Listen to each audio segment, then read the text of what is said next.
अच्छी कविता कैसे लिखें?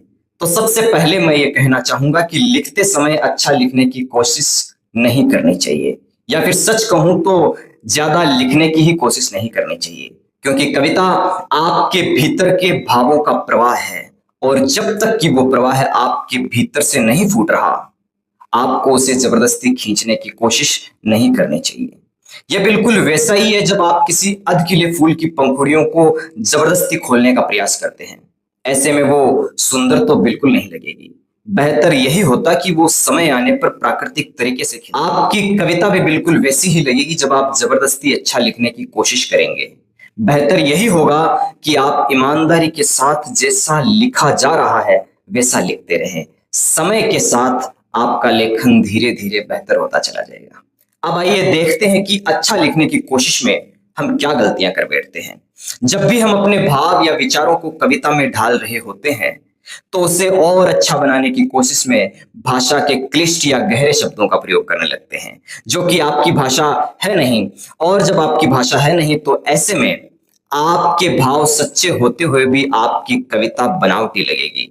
ऐसे में आप ही के शब्द आपकी कविता के प्रवाह में रुकावट पैदा करें। दूसरी ये कि जब भी आप कविता लिखने बैठते हैं, तो अपने आप को इमेजिन करने लगते हैं उस कविता को सुनाते हुए। हर लाइन लिखते हुए ये सोचते हैं कि इस लाइन पर लोगों का क्या रिएक्शन होगा, इस लाइन पर लोगों की कितनी तालियां बजेगी, या फिर ये जो मैं अभी लिख रहा हूँ इसके बारे में लोग क्या सोचेंगे या क्या बोलेंगे। ऐसे में आप लिख नहीं पाओगे, क्योंकि लिखते हुए ये सोचना जरूरी है कि मुझे क्या लिखना है, ना कि ये सोचना कि इसके बारे में लोग क्या सोचेंगे। लिखते समय बस आपका कर्म इतना है कि आपके भावों का प्रवाह जिस तरफ बह रहा है उसी के साथ बहना। इसके अलावा दिमाग में कुछ भ्रांतियां रहती है जो कि सोशल मीडिया का परिणाम है। जैसे अभी ट्रेंडिंग में कौन सी कविता चल रही है उसी के जैसा लिखना, या फिर सबसे अच्छी कविता वो होती है जिसमें दर्द ज्यादा हो, या बेवफा टाइप शायरी।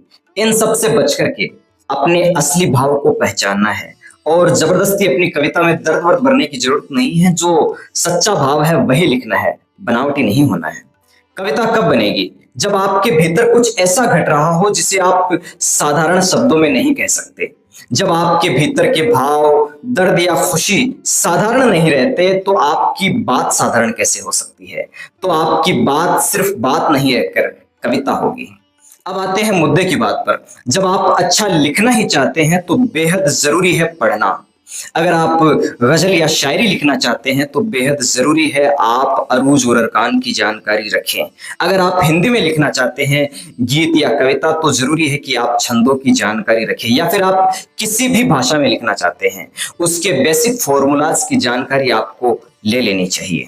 आप कविताओं के अलावा कहानियां, पॉलिटिक्स, सोशियोलॉजी, फिलोसॉफी, आध्यात्म तथा अन्य क्षेत्रों से संबंधित भी किताबें पढ़ें। आपका पढ़ना, आसपास की घटनाओं को महसूस करना आपकी संवेदना में बीज डालने जैसा है। और याद रखिएगा, आपके भाव या दर्द की अंतिम प्रतिक्रिया कविता होती है। तब तक प्रतीक्षा कीजिए जब तक कि कविता आपके भीतर से नहीं फूटे। और जब कविता आपके भीतर से फूट रही है, प्रवाह आपके भीतर से उमड़ रहा है, तो आपका दायित्व है कि अब कविता लिखिए।